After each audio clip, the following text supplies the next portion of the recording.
Hi, it's Jo and Steve from Freshagenda. And Steve, this week we're doing a bit of an update on trade. We've just released our latest Trade Insights report. And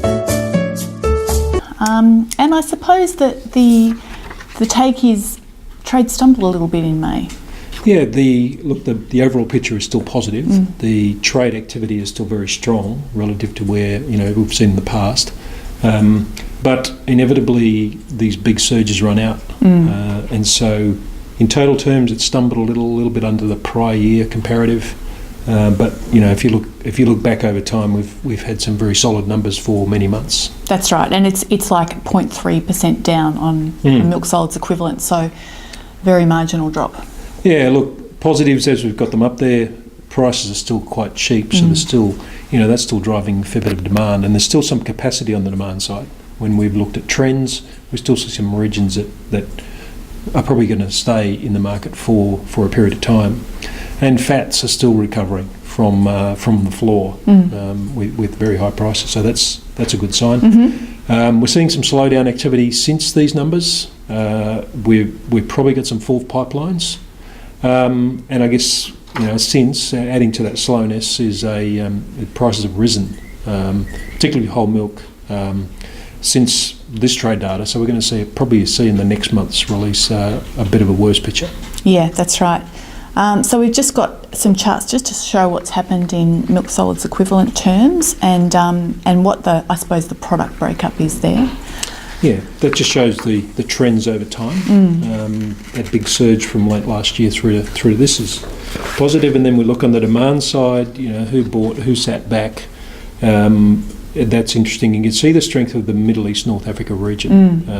Those nice purple bars in there, which we think will run out of steam. It has now, and post-Ramadan, trade talk is that slowed down quite a bit. And also, again, very price-sensitive region. So as prices strengthen, they tend to step back a bit. Yeah, and our league table of form, you can see who's been strong with that. So that region's near the top. Southeast Asia is still very strong in total terms. So this measures all trade, and the milk solids that have been sold in all trade includes mixtures and fat-filled product, etc. Yeah. So it's a good measure of the total activity. Skim's been interesting. It's been the engine of a lot of this trade growth over the last 12 months or so. So just looking at the performance in May, the EU's been the real driver of that. And this is, I think we said the first month they've been down year on year since February 2017. So it's really been a very strong run, hasn't it? Yeah, and it's been the US that's held up the main number.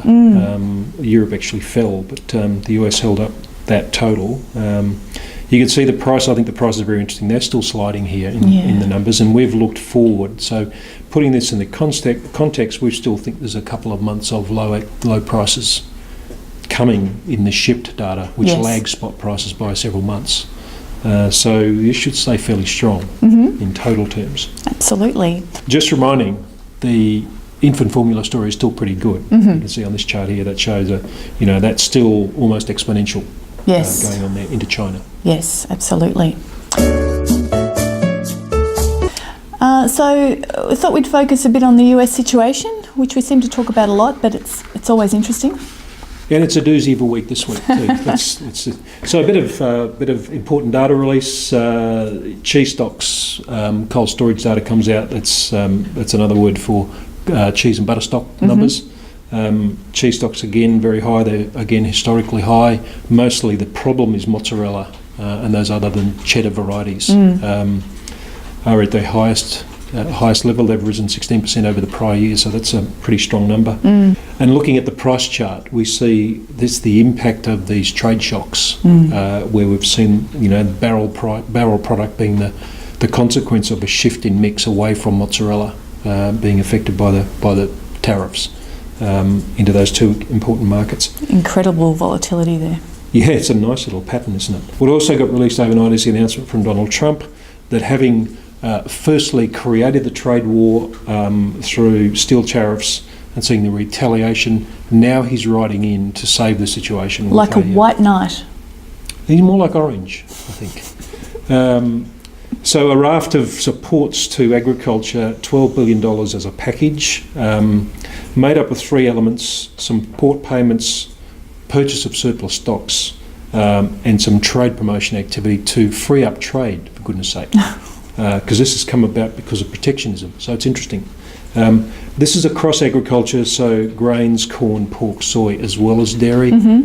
Just how that's to be applied is yet to be detailed. So there's no grit in that story yet. So more news to be waited. But I thought it was interesting if we then look at where milk prices are and where they're projected to go this year. This is some work we've just refreshed based on futures prices for dairy products and where milk prices therefore are likely to flow from that. Farmers can lock in these numbers right now, so these are fairly real numbers, showing just where we are. So there is a trough there. Yes. And the idea is that this measure, or these measures, would remedy some of that difference. That's the milk price effect. But what we also know is going on at the same time is feed costs are a lot lower. Yes, so because of these same tariffs. Yes. That's right. So the actual impact on the farm sector is not too bad across the board. That will get lost in the background while this goes on. But that's an interesting little reality check on the state of dairy. Later in the year, they should be in pretty good shape. Yeah. Anyway. Yeah, so again, feed prices, tariffs and pretty good production in the US is probably going to mean those margins are quite healthy. Yeah. Yeah. So your chart of the week, Jo? Well, I thought we'd stay in the US this week. And this is my chart of the week of US milk production. And it's just showing it's been a fairly constant engine of milk produced out of the US that needs a home, but also just honing in on some of the regional dynamics there, that it's very much the desert states that are driving this production growth and very much export focused in those regions. So always interesting to watch what's happening in the US. That's good. I was worried that you picked this because of the colours, but you've just confirmed that there's actual data there you're interested in. That's great. Cheers. Okay, I think that's a wrap. Thanks for watching. We'll see you next week.